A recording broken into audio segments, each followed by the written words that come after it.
ઉધનામાં પિતાએ કપડાં લેવા પૈસા નહીં આપતા પુત્રએ ચપ્પુ વડે જીવલેણ હુમલો કર્યો। અશોક સમ્રાટનગરમાં રહેતા અશોક આગલે મંજૂરી કામ કરીને પરિવારનું ગુજરાન ચલાવે છે। અશોક આગલેના 27 વર્ષીય પુત્ર ધીરજ કપડાં લેવા માટે પૈસા માંગી રહ્યો હતો। પૈસા નહીં આપો, પરિવાર જ્યાંથી મારી નાખવાની ધમકી આપી। રાત્રિ દરમિયાન પિતા અશોક ઘરમાં હતા। પુત્ર ધીરજે ચપ્પુ વડે હુમલો કરીને 4 ઘા ઝીકી દીધા। પિતા અશોક આગલેને ગંભીર હાલતમાં સિવિલ હોસ્પિટલ ખસેડવામાં આવ્યો। સિવિલ હોસ્પિટલમાં અશોક આગલેનું તાત્કાલિક ઓપરેશન કરવામાં આવ્યું। પરિવારે પુત્ર ધીરજ પર કડક કાર્યવાહીની માંગ કરી છે। ઉધના પોલીસે આરોપી પુત્ર ધીરજની અટકાયત કરી છે। મારું નામ યશુ નાગડી, મારા ભાઈનું નામ અશોક આગળે છે, એમનો પુત્ર ધીરજ। તો આ ધીરજે એમના પપ્પા જોડેથી 10,000 રૂપિયા લીધા માંગવા ગયા હતા। તો મારા ભાઈ ભંગારની લાડી ચલાવે છે, એમના જોડેથી એટલા પૈસા હતા નહીં।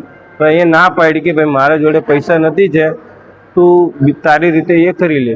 તો એમને મારવાની ધમકી આપી। તો કોઈ પણ પિતા એવું સમજે કે ભાઈ પુત્રો તો ખાલી બોલે છે, કોઈ મારવા તો આવે નહીં, પણ એ ચક્કુ લઈને આવ્યા અને એમને ઉપર હુમલા કરીને એમના ઉપર બીજા પહોંચાડી દે। 4 જગ્યા પર એમના હુમલા કરેલા છે।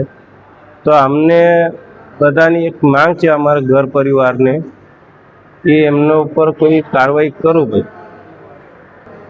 ધીરજે પૈસા એના માટે માંગ્યા હતા, એના કપડાં જોઈએ, કંઈ તહેવાર હતા તો તે એમને કપડાં લેવાનું હતું, તો કઈ બદલ લેવાનું હતું તે તો ખબર નહીં।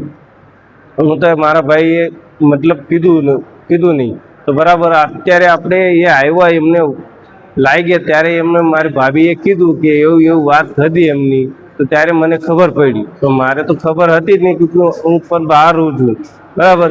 એના લીધે મારા ભાભીએ કીધું કે મને કે ભાઈ એટલા પૈસા માંગતા હતા, એટલા ના માંગ્યું।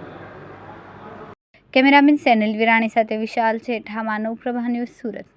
અમારા વિડીયોની નવી અપડેટ મેળવવા માટે સબસ્ક્રાઇબ કરો માનવ પ્રભા ન્યૂઝ ચેનલને, બેલ આઇકન ક્લિક કરો લેટેસ્ટ વિડીયો સૌથી પહેલા મેળવવા માટે।